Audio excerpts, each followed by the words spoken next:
Ipagbabawal na po ang pagtatayo ng mga bahay sa mga barangay sa Tacloban City na malapit sa dagat. Samantala, unti-unti nang naibabalik ang kuryente sa ilang lugar na sinalanta ng Super Typhoon Yolanda. Live mula sa Tacloban City, may report si Victoria Tulad. Victoria? Joseph, matapos masawi ng libu-libong Taclobano na nakatira malapit sa dagat, ipatutupad na nga ang no-build zone policy dito. Minamadali na rin daw ang pagpapatayo ng bunk houses at maging ng permanent housing. Marami ng buhay at ari-arian ang winasak ng storm surge dulot ng super bagyong Yolanda. Wala pa rin daw balak ang ilang nakaligtas na lisanin ang kanilang lugar. Kasi mahal namin dito ng lugar eh. Lahat dito ng pamilya namin, dito yung hanap buhay. Pero sa ayaw man daw nila o sa gusto, ipatutupad na raw ng lokal na pamahalaan ng Tacloban ang no-build zone sa mga lugar na malapit sa dagat. Ibig sabihin, bawal na magtayo ng bahay sa mga barangay na nasa coastal area, gaya ng San Jose at Magallanes. May areas na ho tayo talagang na-determine na gagawin na ho nating no-build zones. Nakipagpulong naman ng urban planner at architect na si June Palafox sa mga opisyal ng Tacloban para tumulong sa paglalatag ng rehabilitasyon sa syudad. There should no bedrooms below the flood level.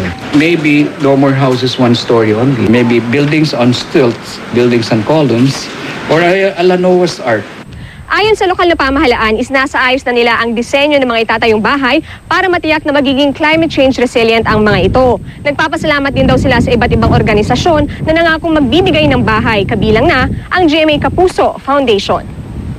Kasama rin sa planong rehabilitasyon ng gobyerno ang Borongan Eastern Samar. Sa gitna ng pagpapanumbalik ng sigla ng naturang bayan, naibalik na ang kuryente sa mga naisalbang tirahan. Tuwan-tuwa ako dahil nagkailaw na ngayon. Hopefully, for good na. Pero sa ilang bayan, marami pa rin umaasa sa ayuda.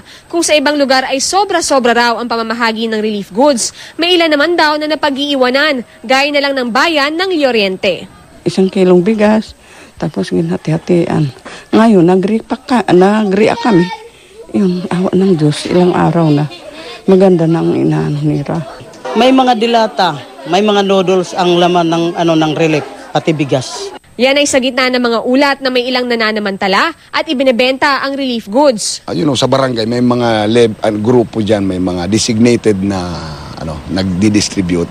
So it may come from that level. Patuloy naman ang pamimigay ng ayuda sa mga sinalanta ng bagyo. Kanina namahagi ng relief goods sina DSWD Secretary Dinky Soliman at DILG Secretary Mar Rojas sa 3 bayan sa Northern Palawan. Umaasa raw sila makatutulong sa pagbangon ng mga nasalanta ang pagtalaga kay dating Senador Ping Lacson bilang rehabilitation czar. Importante para sa Pangulo na merong nakatutok dito na ito lang ang pinaka-primary responsibility niya. So ilulugar niya ngayon yung Pantawid sa kanyang plano kung paano mabubuhay at uunlad pa.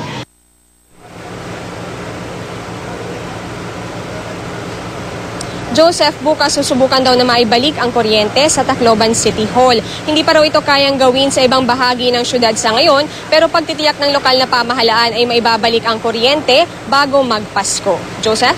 Maraming salamat, Victoria Tulad.